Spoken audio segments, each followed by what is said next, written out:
There is a sauce that separates those who cook from those who merely heat. A sauce that has survived revolution, industrialization, and the well-meaning assault of every culinary movement that has tried to render it obsolete. This is its story. There is a color between ivory and straw, with a warmth that suggests butter without screaming it. When spooned onto a plate, the sauce flows with the viscosity of heavy cream at room temperature, forming a pool that holds its boundaries with gentle confidence. The aroma arrives in layered sequence. First, tarragon's anise whisper, not the aggressive licorice of fennel, but something more delicate, more suggestive. Behind it, shallot's sweet sharpness, the sulfur compounds transformed through gentle sautéing into something that no longer bites, but rather informs. And underlying both, always present, butter's warm embrace. Not neutral cooking oil, but the complex, unmistakably dairy aroma of quality butter from grass-fed cattle. The diacetyl and butyric acid compounds trigger something primal in the human brain. The experienced eye reads the sauce's appearance as immediate diagnostic. Too thin, failed emulsion. Too thick, approaching coagulation. Any separation, however slight, betrays temperature abuse. The perfect Bearnaise announces its quality through sight alone. The texture speaks a language more precise than words. Velvety weight, neither heavy nor thin, it coats the oral cavity with what can only be described as generosity. Butterfat droplets suspended in aqueous phase, each between 1 and 10 micrometers, creating this particular mouthfeel. The finish, what remains after the initial coating, is perhaps its most masterful achievement. Where lesser sauces leave the palate coated and weary, Bearnaise departs with clean precision, desire rather than satiety.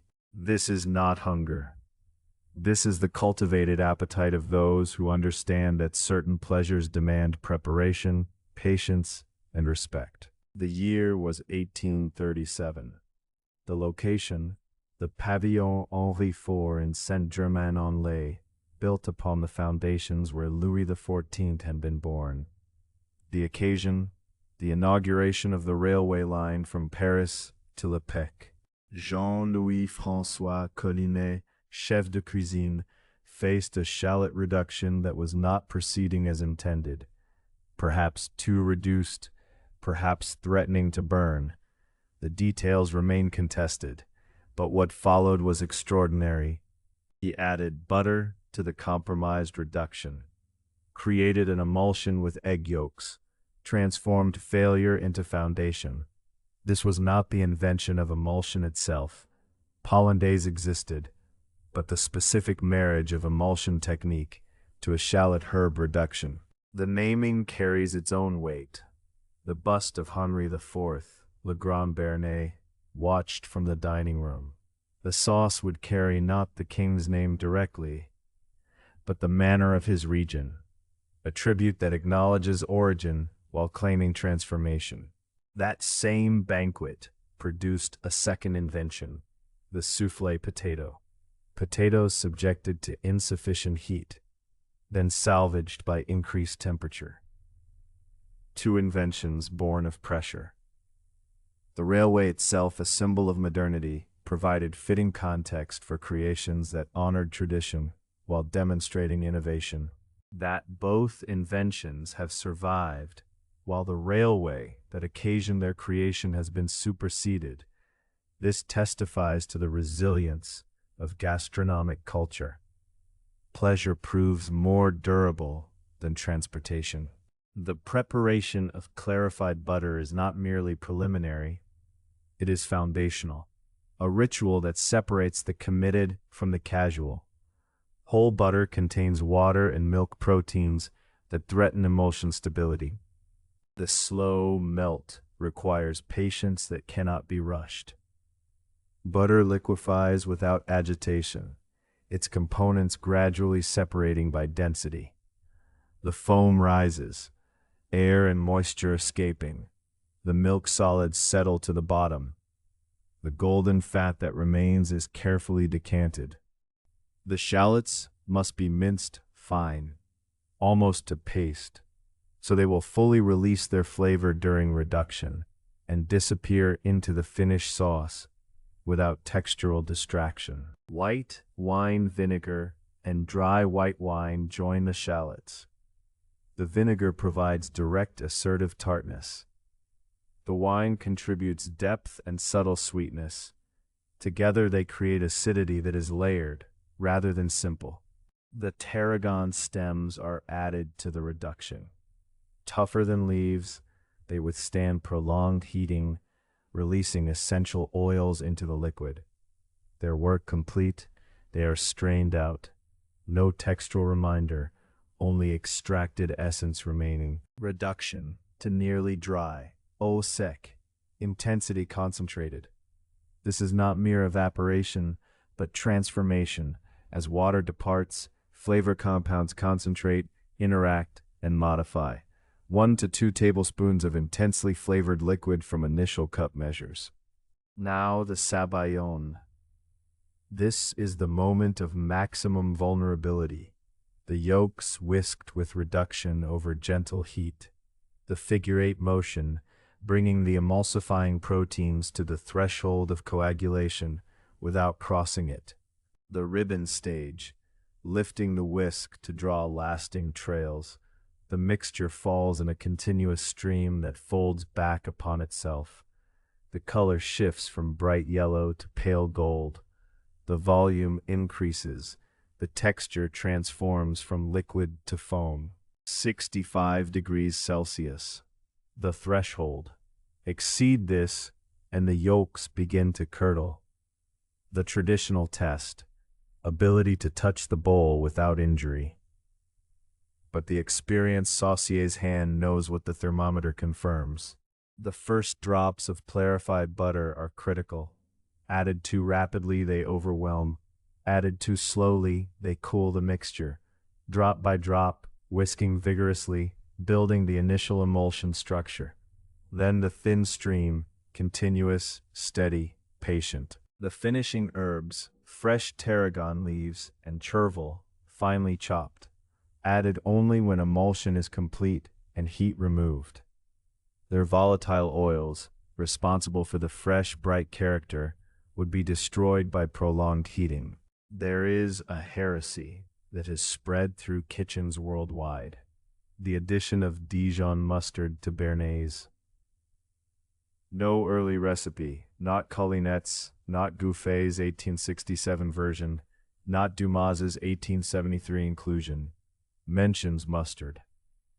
It appeared in the mid-20th century, perhaps through confusion with sauce Dijonnaise. Dijon mustard brings pungency that overwhelms the subtle balance. The shallot tarragon vinegar complex, which should provide layered, evolving acidity, is flattened by mustard's frontal attack. The result may be tasty, but it is not Bearnaise. Then there are the shortcuts. The immersion blender produces sauce with the superficial characteristics of Bearnaise. But the mechanical emulsion creates smaller, more uniform droplets. It is sauce, but it is not craft. It is product, but it is not creation. And the jarred abomination, stabilized with chemical emulsifiers, preserved for shelf stability. Their stability is their shame, the proof that they have sacrificed the very quality that defines the genuine article. The diner who has never experienced properly made Bearnaise has been deprived. The most insidious effect of corruption is not the disappointment of those who know what they are missing. It is the ignorance of those who have never known. Palates adapted to mediocrity, rendering the authentic article strange rather than satisfying. Under electron microscopy, the architecture reveals itself. Butterfat droplets, 1 to 10 micrometers in diameter, suspended in a continuous aqueous phase. This size range is functionally critical. Larger droplets create graininess, smaller produce excessive thinness. Lecithin, the molecular bridge. Egg yolk phospholipids concentrate at oil-water interfaces. Hydrophilic heads interact with aqueous phase, lipophilic tails with oil phase, creating an oriented monolayer that stabilizes each droplet boundary. The craft of Bearnaise is, at its foundation, manipulation of molecular behavior through macroscopic technique. Every whisk stroke is molecular engineering. Every temperature judgment is thermodynamic control. And on the stake beside it, the Maillard reaction. Amino acids and reducing sugars at 140 to 165 degrees, creating hundreds of distinct flavor compounds. Pyrazines for nutty, roasted notes. Furans for caramel sweetness. The pale gold of Bearnaise against the dark crust of Maillard browned meat. This visual contrast creates aesthetic pleasure, independent of flavor. Each enhances the other's distinctive qualities. Before there was a system, there was magnificent chaos. Hundreds of sauces floated through French kitchens like dialects of a language nobody had formally written down. Thickened with bread or blood, perfumed with cinnamon, soured with verjuice. Every household its own rules. Then came Marie-Antoine Carême, le roi des chefs, who looked at this disorder and saw underlying structure. In 1833, he identified 4 mother sauces from which all others could be derived. Not merely classification, but revolution. Carême's 4 pillars: Allemande, Béchamel, Espagnole, Velouté. What is remarkable, viewed from our perspective, is what he excludes.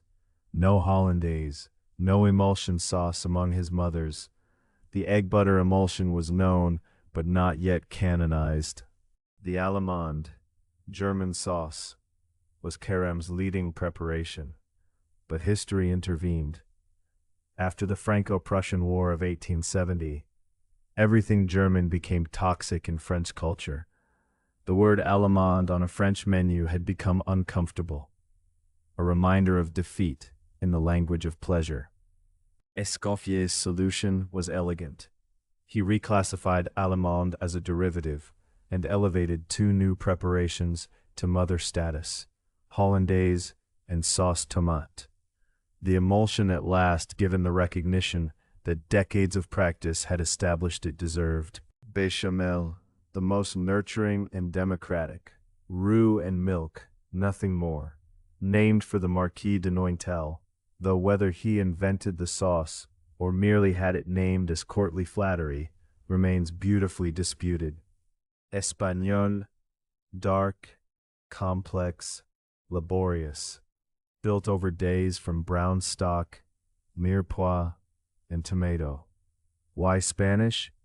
Nobody truly knows. The theories range from implausible to absurd. What matters is the sauce itself, the color of autumn leaves, the mother of demi-glace. And then hollandaise, standing apart from her roux-based siblings in technique, temperament, and terror. The saucier who masters the roux mothers has demonstrated competence. The saucier who masters hollandaise has demonstrated artistry under fire. The saucier's education proceeds through these mothers in order of difficulty. Bechamel first, for forgiveness. Velouté second, for judgment. Espagnole third, for patience. Hollandaise always last, because it demands everything at once. The name, Hollandaise, Dutch sauce, is one of the most enduring misnomers in culinary history. The sauce is not Dutch. Its original name was Sauce Isigny, after the Normandy commune renowned for butter of extraordinary quality. One theory holds that returning Huguenots brought back a creamy butter sauce from Dutch exile. A French technique that had traveled to Holland, evolved there, and returned wearing a foreign accent. The name followed the exile, not the invention. The earliest documented ancestor appears in La Varenne's Le Cuisinier François of 1651. Asparagus with a fragrant sauce of good fresh butter, a little vinegar, salt, nutmeg, and an egg yolk to bind. The essential architecture, 3.5 centuries before Escoffier. The critical divergence between Hollandaise and Bearnaise lies in their acid. Hollandaise uses lemon, bright, direct, a single note.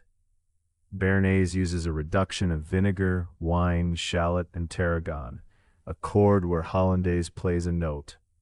This is not substitution. This is transformation of genus.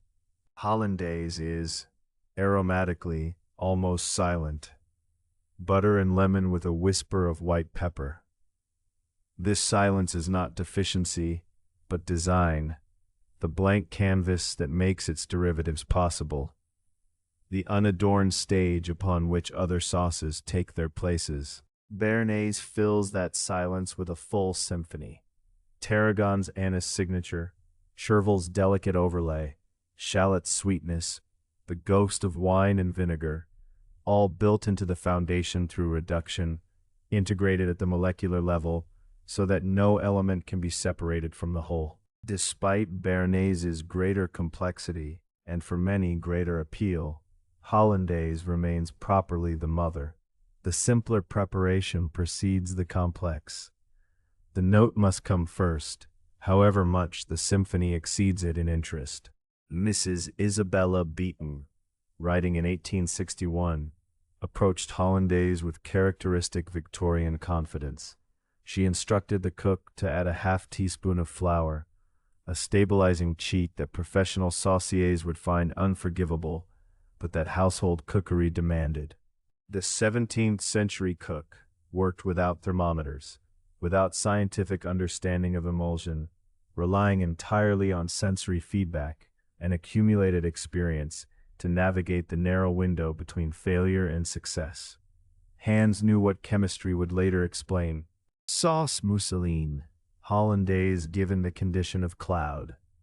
Whipped cream folded in at the last moment, gentle enough to preserve the air that distinguishes it from its heavier parent. The name suggests lightness, suggests the fine fabric prized for its translucency. Sauce Maltaise, Hollandaise transformed by the crimson juice of Maltese blood oranges. Sunset gold shot through with ruby, a sauce that seduces the eye before the palate, its appearance promising something exotic, something beyond the ordinary. Sauce Noisette, named for the hazelnut whose color and aroma it shares, butter heated past clarification until the milk solids undergo Maillard browning. The same proteins that clarification removes become, through controlled browning, the source of flavors clarified butter can never achieve. Now we come to Bearnaise's own children, the grandchildren of Hollandaise.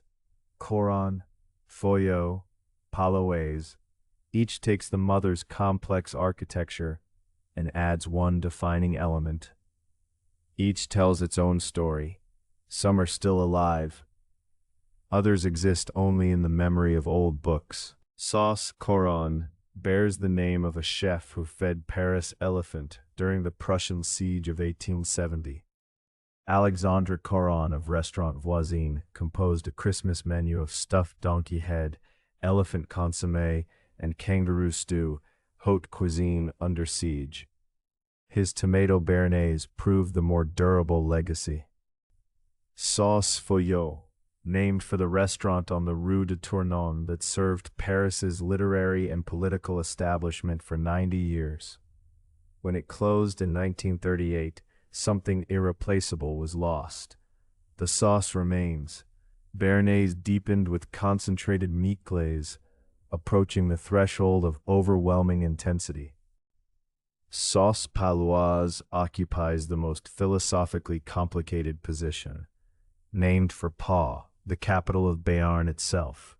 Mint replaces tarragon, and the sauce from Béarn's own capital is considered heresy by those who worship the sauce that carries Béarn's name. The paradox delights sauciers and confounds purists. And then the forgotten ones. Tyrolean, warm mayonnaise with Bearnaise sole. Arlesian, anchovy and tomato making Bearnaise Provençal. Rachel, the rarest, combining meat glaze and tomato both. Virtually extinct, existing only in historical references. The family tree, once full and flourishing, has been pruned by economics, by haste, by the disappearance of the dedicated saucier. Mousseline thrives. Noisette has found a bistro home. But Foyot is nearly extinct. Divine is a museum piece. The cook, who understands this tree, who can move freely among its branches, selecting the precise preparation for each occasion, possesses a vocabulary of flavor sufficient for virtually any pairing challenge. This is what it means to be a saucier. Sauce moutarde presents a delicious irony. Mustard in hollandaise is legitimate, even celebrated. The pungency works with lemon's simplicity. The same mustard in Bearnaise is corruption. The more complex the base, the less it tolerates additional strong flavors. In a development that would have astonished Collinet and horrified Escoffier, Bearnaise sauce has become one of the most consumed sauces in Scandinavia. Steak, fries, and Bearnaise, the Nordic national comfort food, available on every weeknight table and summer barbecue.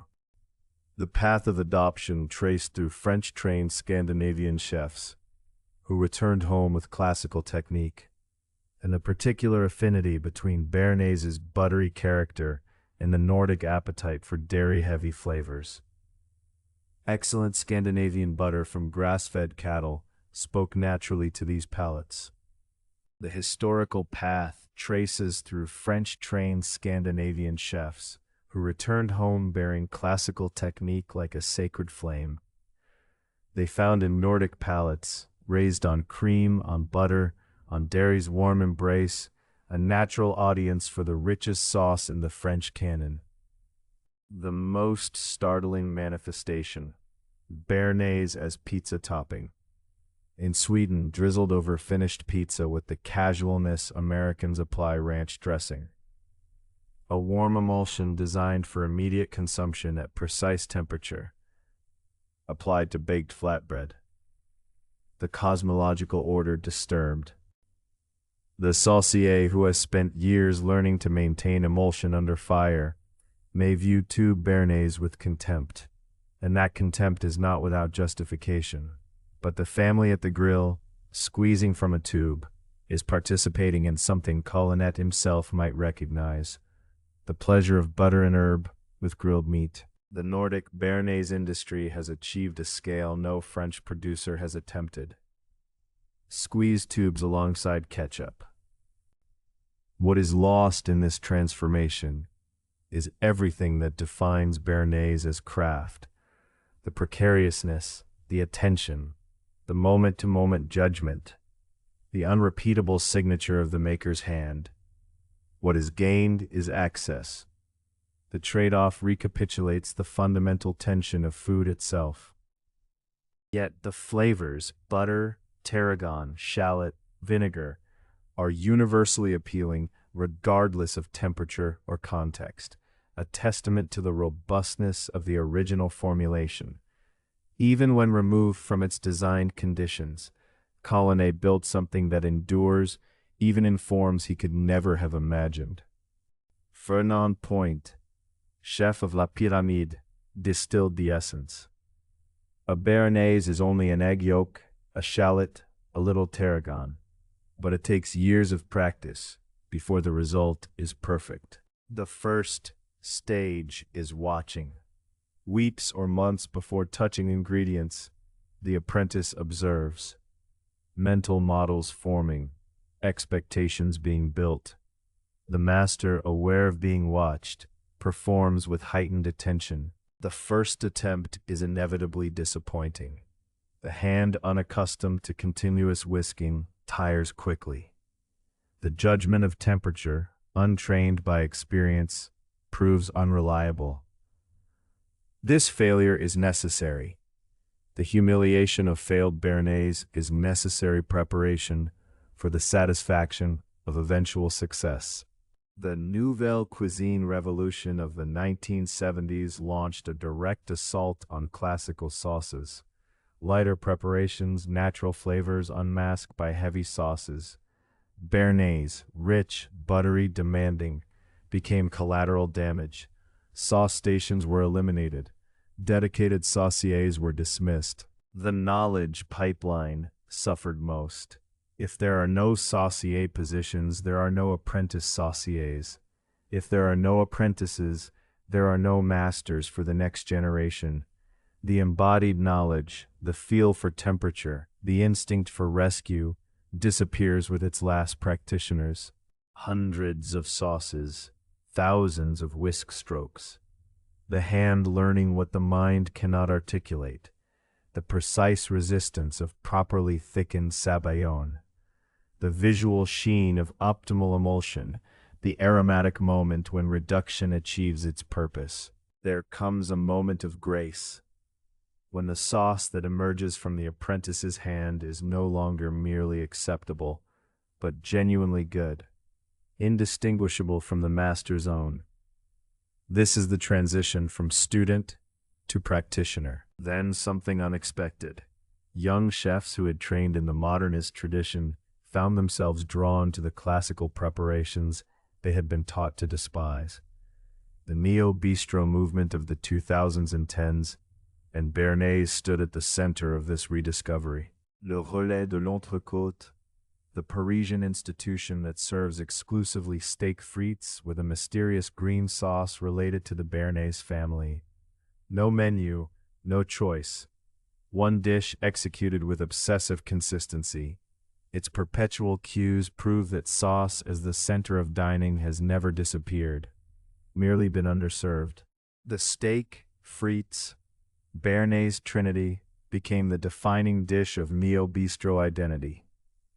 A statement that classical craft remained relevant, that the supposed obsolescence of heavy sauces had been ideology rather than reality.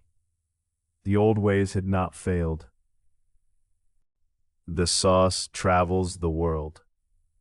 In American steakhouses, it signals seriousness. In Japanese kitchens, it achieves consistency approaching perfection, Wagyu's extreme fat demanding its acidic balance. In Argentina, it meets asado culture, chimichurri's rival. Each service is a renewal. The sauce does not remember yesterday's success. Each batch must be made with the same attention, the same vigilance, the same willingness to begin again if necessary.